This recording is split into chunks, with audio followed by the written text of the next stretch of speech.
Greetings and salutations, fine viewers. Welcome to my new Let's Play of Endless Legend. So, the last Let's Play of this game I did was with the Ardent Mages faction, and ended somewhat ignominiously.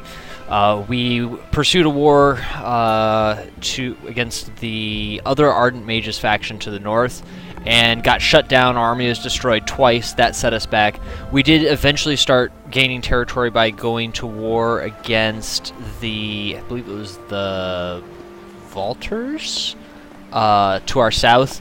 But we were far enough behind, we got out-expanded and out-teched by the Draken to our west and the Wild Walkers to our east. It's just crushed beneath their massive empires. So, I want to try something new. And let's take a look here. I'm kind of interested in trying the Roving clans factions. They seem pretty interesting. One of the things I love about this game is that all the factions seem to have very unique play styles. So taking a look at what they offer us, we have first the ability to move our cities inside of the territories. Pretty interesting. I'm not quite sure how that's gonna work, but I'm interested to try it out. I've played about 20 turns with this faction just to sort of get a feel for things, but nothing extended.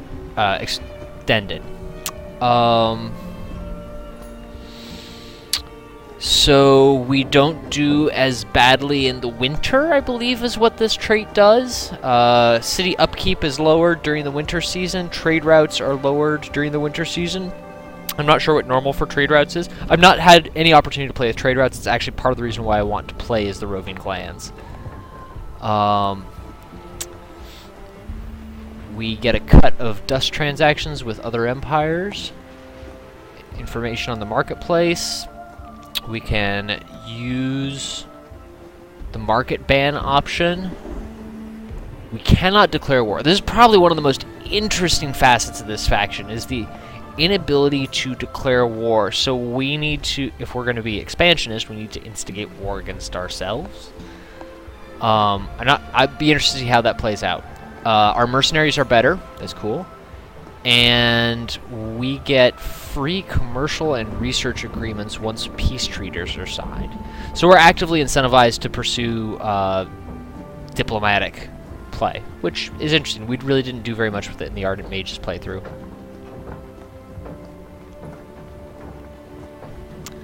We have our units, a lot of cavalry.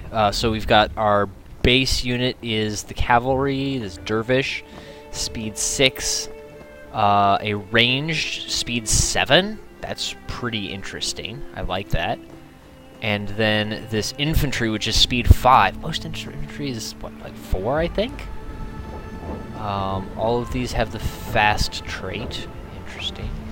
The main quest, and then we get tech for Imperial coinage, and we get the 2 marketplace techs immediately, which makes sense because we've got a bunch of abilities that key off the marketplace. Okay, yeah, I'm good on this. I say let's give it a go.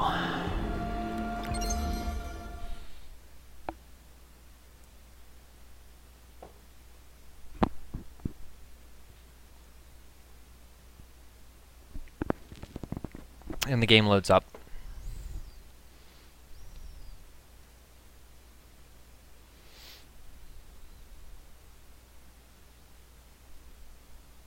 I apologize if you can hear me drinking. It is really cold outside. It's been between, 5 and 20 degrees Fahrenheit for the last 2 days and super windy. So I have my mug of hot cider in front of me and I'm cherishing it.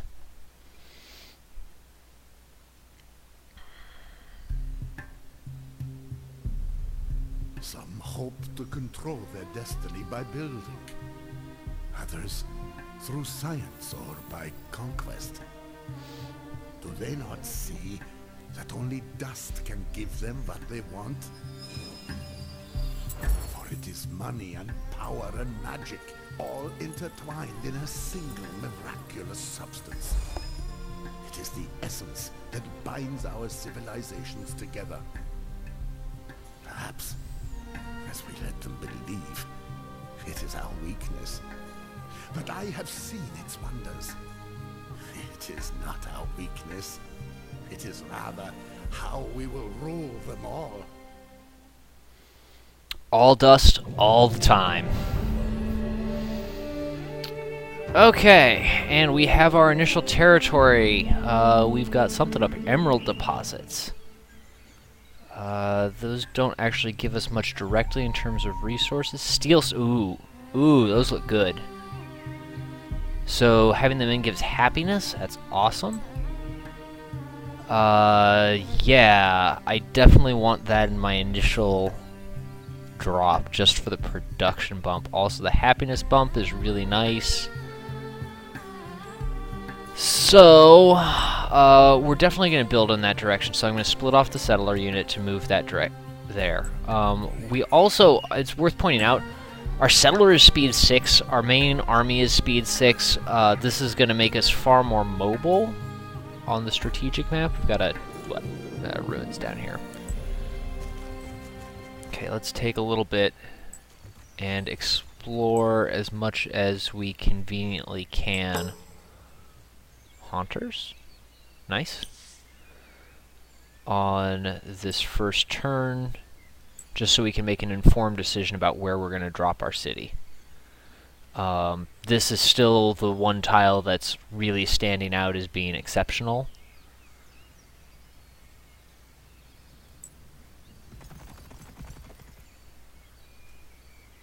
What's this? Is a 3 and a 1? Yeah.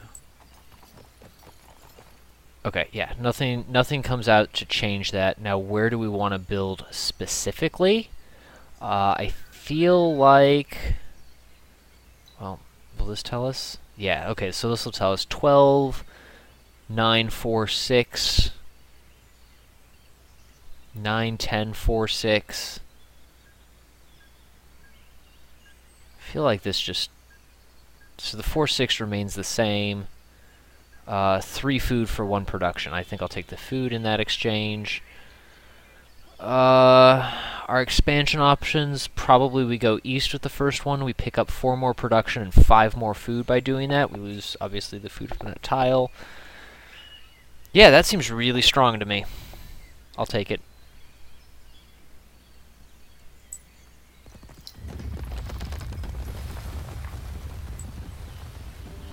And our beetle-based city has arisen. So we have access to this Setseki Ho. We can load up and lift our cities and transport them. Yeah, that's pretty intriguing.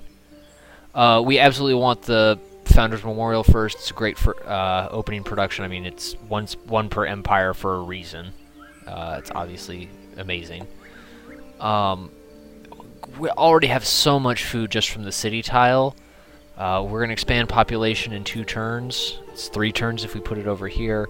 3 turns is the difference between 6 and 5 on this. I really just feel like the extra production is the best idea.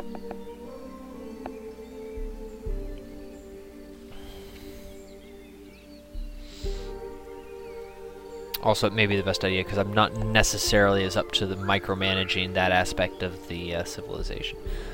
This Haunts civilization is in the west, this region to our west. Right, we need to look at research. So we have no unique text other than our unit in this initial spread. So we want the harvest and the furnace, as we usually do.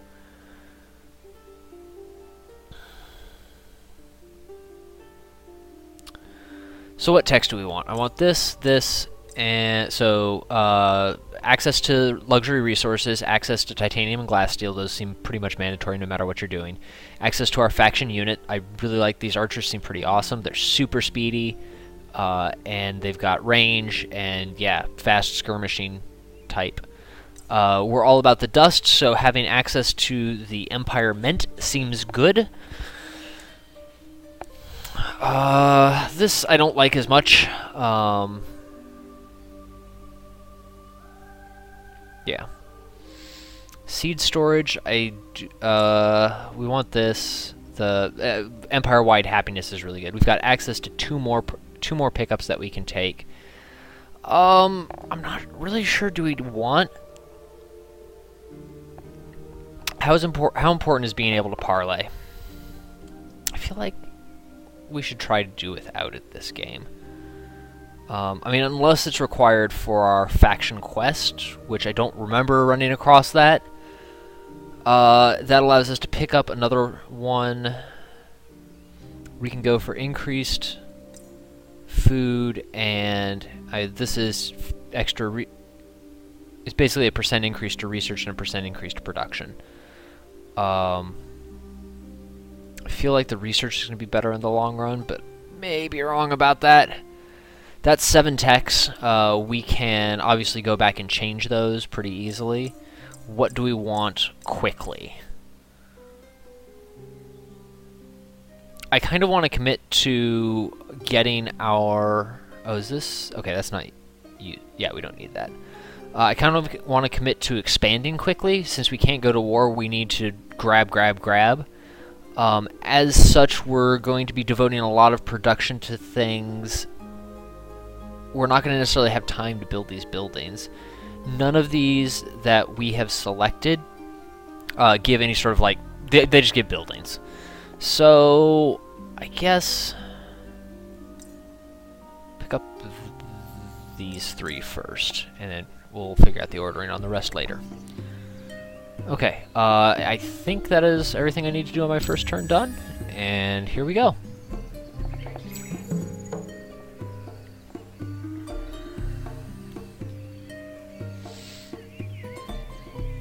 It has been said by women and men wiser than myself that only the gods can know the beginnings and ends of things, and in claiming to recount a tale one steps upon their all-powerful toes.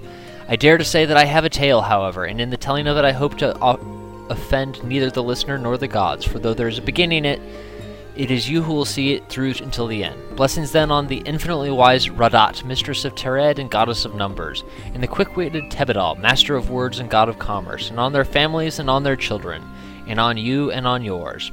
I was born Asun al-Delgur in the year of the White Sparrow, called 23rd Penitence by the Red Wizards, or 1647 ASA by the Metal Lords. The 4th son of a 4th son, I knew there would be little of my family's fortune for me. So when I was of an age, I set out to make my own, armed with only the wisdom of my clan and the blazing confidence of a youth who has not yet seen great misfortune.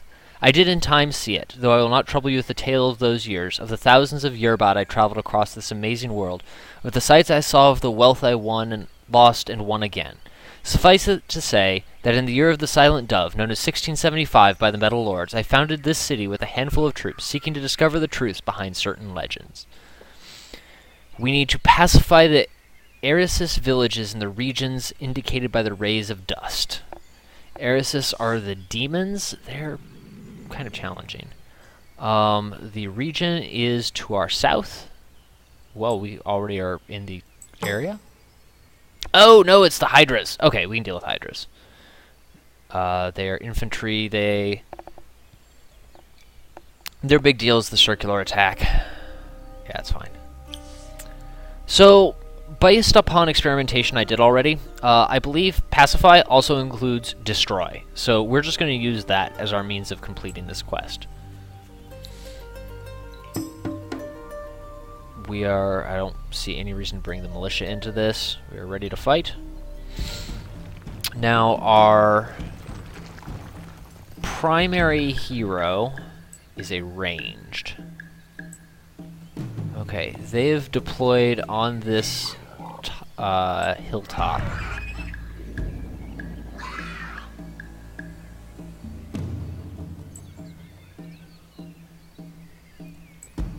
Our cavalry get an attack bonus. We are all going before them the further they move. So 1, 2, 3, 4, 5, 6. I think this... Oh, it's 5. 1, 2, 3, 4, 5. This unit's not going to be fast enough to run all the way around in one turn. And they have successfully choked off that area there, so not much to be done. Okay, you will attack there. You'll just advance. You can't actually run far enough to get where I need you to go. So advance to there. You will attack there. Yep, good with that. First unit will move up, make its attack. We got a stun off. Okay, just a random proc.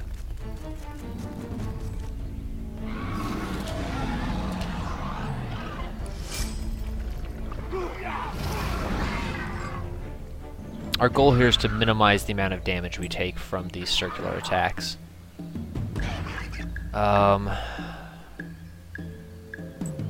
We attack, we do 28 or 14, so we're not going to kill.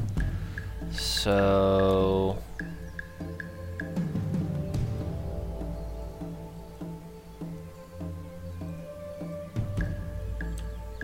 there we go.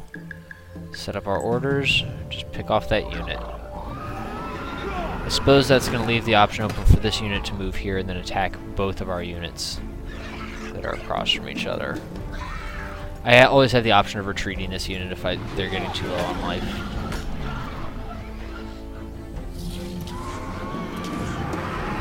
Yep. Okay, one unit down.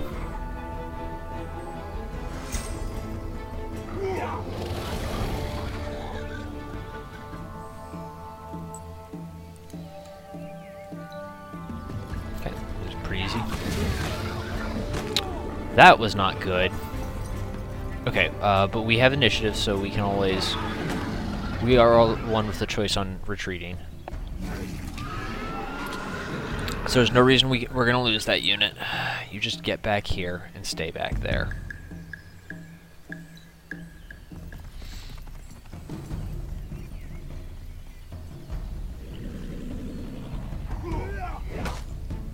That block is really frustrating.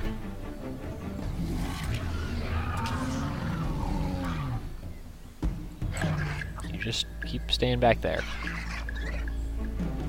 Probably shouldn't have issued the order for them to attack.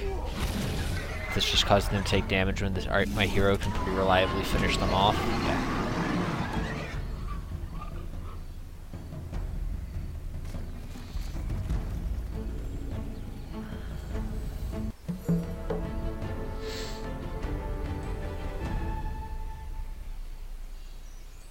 Okay, we won. We get Moonleaf for our troubles. It's best to be undisturbed when seeking truth, particularly when they are not underfoot. First pacify the village, now delve deeper. Inspect the unspoiled ruins located in Omgar, and we receive the Roads of Dust item.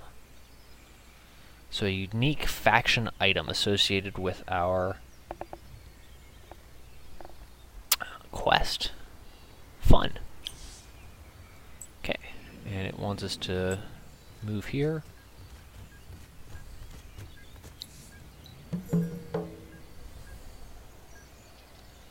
Thus the city was founded, and my first efforts came to glorious fruition. For if I was not mistaken, the object that I had discovered would lead me to even greater treasures.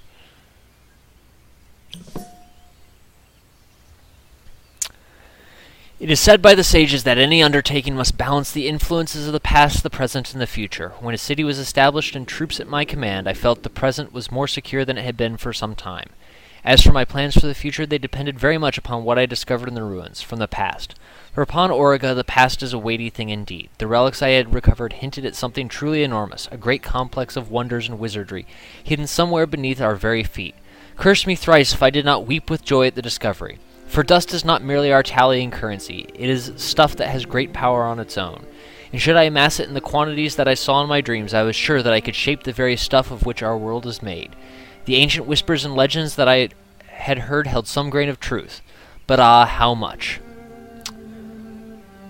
We need to gain a Wild Walker's hero, equip them with the Roads of Dust manuscript, and assign them as governor in a city. Well, that's interesting. And we will be rewarded with the High Towers research. Or High Towers... So, we, I guess, are going to recruit a Wild Walker's hero and then kit them out as a governor. Sure, I'm game. Let's see how that works. So, in order to get a new hero, we would go here. They're going to cost 300. Now, right now, there's a Necrophages, a Draken, and a Vaulter's hero here. So it's actually, we may have to be a little patient about getting a Wild Walker's hero. We're also going to need to store quite a bit of wealth in order to do that.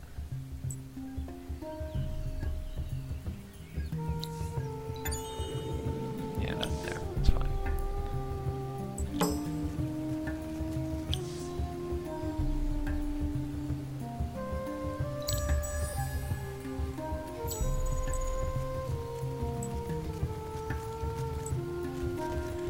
And since we already cleared this, this does look like a pretty decent spot to, well, there's a lot of gold, some research. Yeah, we can build here and it would not be terrible. And I think as I said, we want to expand as aggressively as possible. New minor faction, the Urses. Okay. So, I'm gonna want to build a settler as soon as we are done with this Founders Memorial.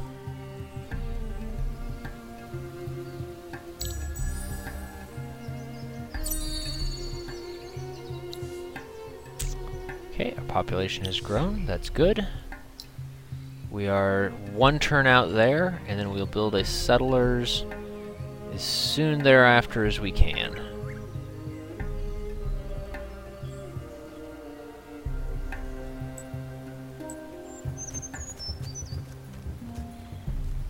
A lot of research over there. Orc faction.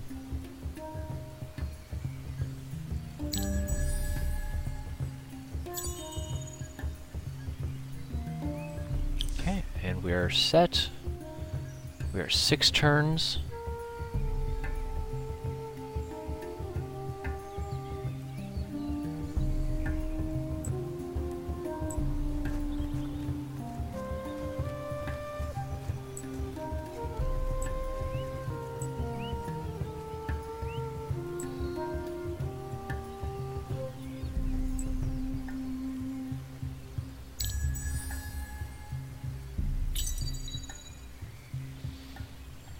And we've finished research on the alchemist furnace, which gives us access to titanium and glass steel. That's fine. Something we're going to need. Okay, we have run about 20 minutes, which is the allotted time for this episode. Thank you for joining me for this, and I hope you will continue to enjoy this Let's Play of Endless Legend.